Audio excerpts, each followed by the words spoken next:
Welcome back to Trekyards, guys. He's Commander Cuckings. He's got a Foley. And as far as I know, we don't have a Rogue Admiral going on, but anyway. Today we're here to review Episode 3 of Season 5 of Lower Decks. This one is called The Best Exotic Nanite Hotel. Or just Apocalypse Now, because that's what it is. But that's okay. Anyway, let's talk about it. Let's dive into it. I'm going to ask you first. Oh my god. What did you think of this episode, Sam? You know, it's funny, for a little bit of it, I thought I was watching the latest Indiana Jones film. Because they're chasing a thing in like a hover cart through a Moroccan-style city. And there's a very similar scene in Indy when there's two of those bikes. And it felt very... I think it might be intentional, because it's also a rolling thing, also with Indy. So I think it might be like, how can we do some fun things? But it was okay. It was a very solid okay. I wish so much. The last 3 minutes helps a lot, but I wish so much that the twist of the Intrepid class was either revealed to us in the first scene, so we knew, and they could play with cutting to them and having that fun, or way earlier, because that makes it a lot better. But it's not explored in any meaningful way, so it's better for it. But it missed a huge trick by not doing that together. The Jen stuff was nice, although they never addressed the lack of couple. So I thought they were still together, and I was hoping for more of that, and I wasn't particularly satisfied with how they ended, because I like them together. And Talyn likes music. Oh, and Boyne was there.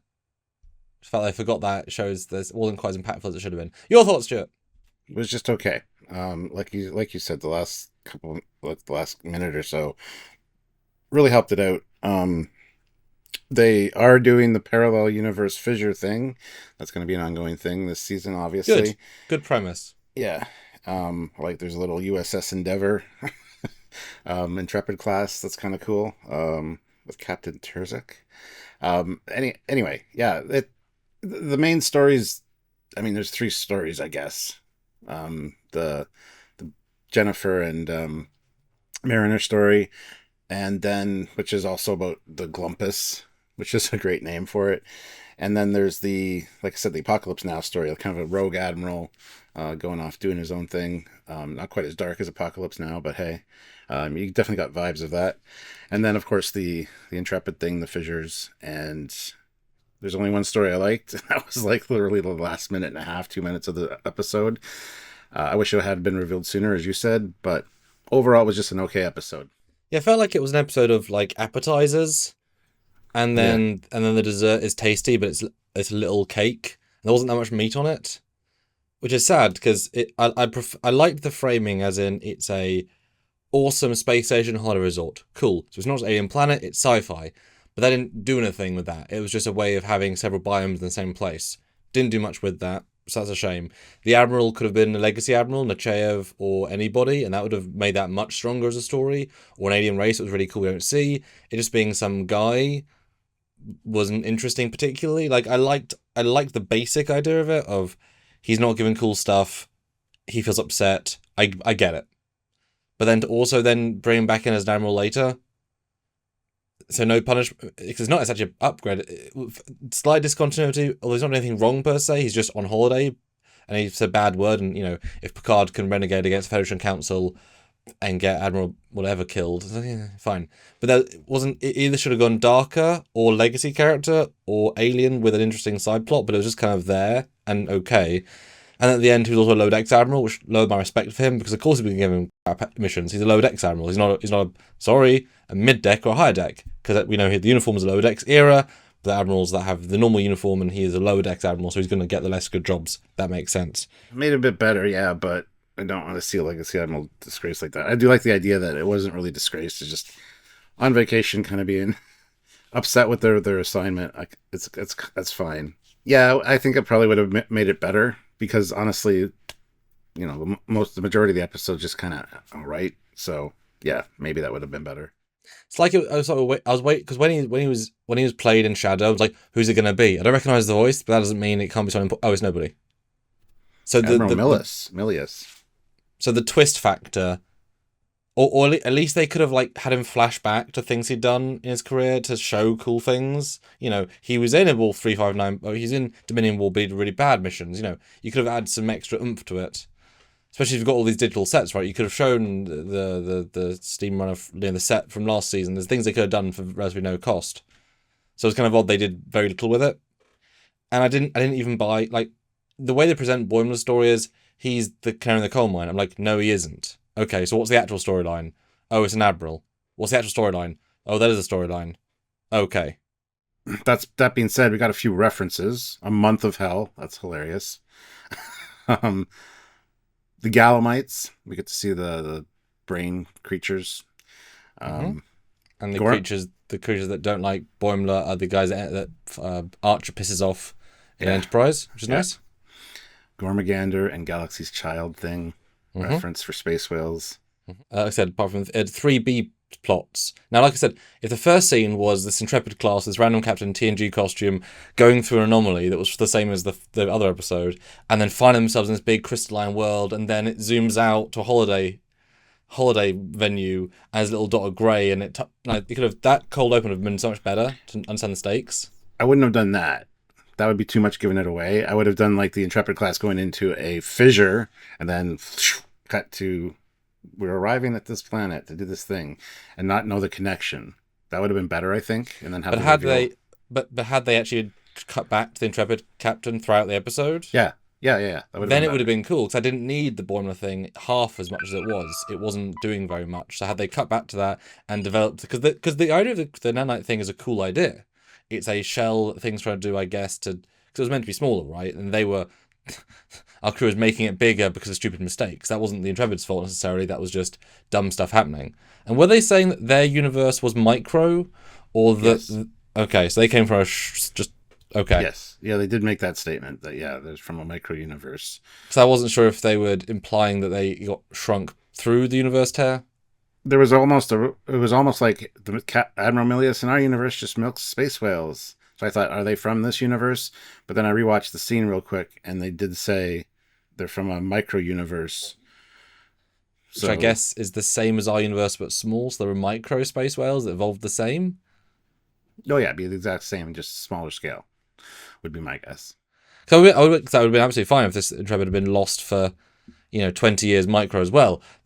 Both ways are interesting, but I just wish they'd revealed it, more minutes in to kind of give that depth. Especially if they had the entire Intrepid set built from last season, they could have made, and they could have had another, and that would have been kind of fun to have another alternate Boimler, another alternate Mariner. That could have been the season-wide arc. We keep seeing alternate universes where other people play out beyond that ship, and we see them on an Intrepid and in the TNG uniform, etc. That would have been so big to give them. And that would have been far more interesting than, at least from the Trekkie perspective, than a gentle love story with Jen and Mariner, which is fine, but I like them. Wish they would have stayed together, but apparently they weren't. Just sad. Yeah, I assumed that they had broken up and she was off the ship now, but it's a good way to get her off the ship, I guess, and finish up that story arc. So, and Tendi and Rutherford are there. Yep, that's a good way to put it. And I do like the joke of Dylan liking the music thing. I assumed that, I hoped that was the rock monster from Star Trek V, but I compared, it's just I think they've used the monster before. It's just a rock creature, so there's nothing particular in there. But cute, meets a celebrity hero and likes Vulcans. Cool. Again, very surface level. You might have to explain the rock monster thing. Yes. In Star Trek V, originally, once they shoot God the first time, they were going to have these rock creatures appear out of the planet and attack Kirk and chase them. And they built one suit, and they thought it was too expensive and didn't look good enough, and they had to abandon it. And then it just became run across and then screams, and the scene was truncated horribly. But there is footage of it. And it's a cool suit. It would look like a guy in a suit, of course, but it was a guy in a suit. And Mike Leigh's adding things back in to that design's a good design.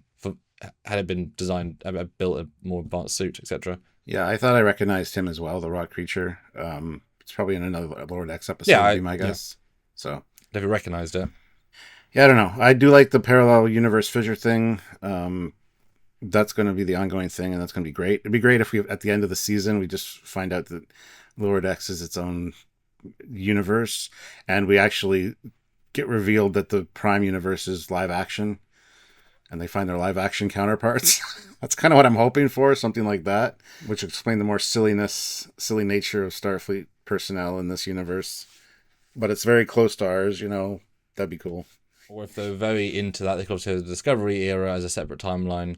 Or the Kelvin. I mean, imagine Ethan Peck and Zachary Quinto coming back as JJ Spock, because obviously Spock would live until TNG, so he would still conceptually be alive at this point in the JJ timeline. So imagine having him as old JJ Spock.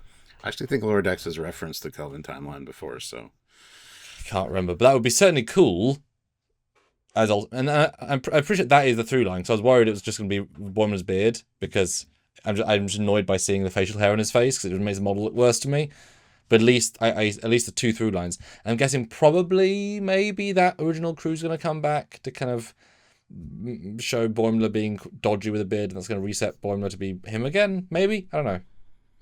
Could be. We still don't know all the Ensign Kims come in, so it'll be interesting to see where that goes. But yeah, I don't know. The best thing for me was the overall season arc of this interdimensional fissure thing, and also the Intrepid class being revealed. I thought, oh, this is really cool. And then I looked at the time and I'm like, oh my god.